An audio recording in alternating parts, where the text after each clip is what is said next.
Terkait ada informasi di salah satu akun Instagram @pak_alfonso yang mendapat kabar kalau DKM 31, oknum ASN di lingkungan Pemda Oki yang berzinah dengan WAG 34. Dalam waktu dekat, keduanya akan disidang di kantor. Serta ada kabar, suami Polwan Suci, DKM tidak bakalan dipecat. Sementara WAG yang merupakan selingkuhan akan dipecat. Menanggapi hal tersebut, Sekretaris Daerah Oki, H. Husin mengungkapkan kalau rapat soal dua oknum ASN yang heboh karena melakukan perzinahan sudah selesai dilakukan, untuk hasilnya tunggu saja.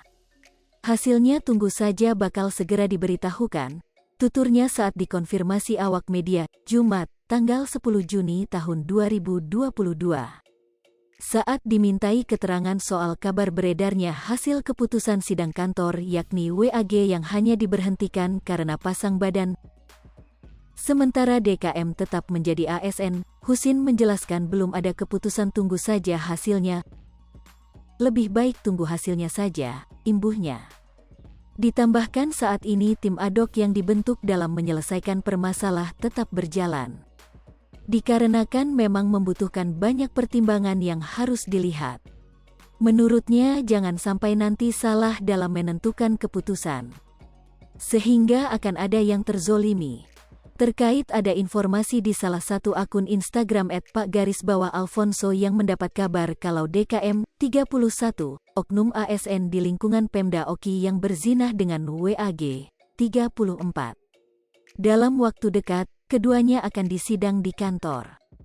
Serta ada kabar, suami Polwan Suci, DKM tidak bakalan dipecat. Sementara WAG yang merupakan selingkuhan akan dipecat. Menanggapi hal tersebut, Sekretaris Daerah Oki, H. Husin mengungkapkan kalau rapat soal dua oknum ASN yang heboh karena melakukan perzinahan sudah selesai dilakukan, untuk hasilnya tunggu saja. Hasilnya tunggu saja bakal segera diberitahukan, tuturnya saat dikonfirmasi awak media, Jumat, tanggal 10 Juni tahun 2022.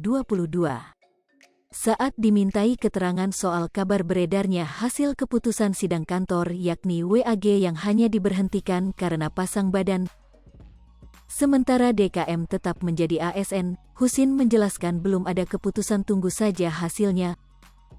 Lebih baik tunggu hasilnya saja, imbuhnya. Ditambahkan saat ini tim ad hoc yang dibentuk dalam menyelesaikan permasalahan. Hai pemirsa Sri Popo TV, jangan lupa komen, like, dan subscribe, serta tonton terus berita-berita terupdate lainnya ya.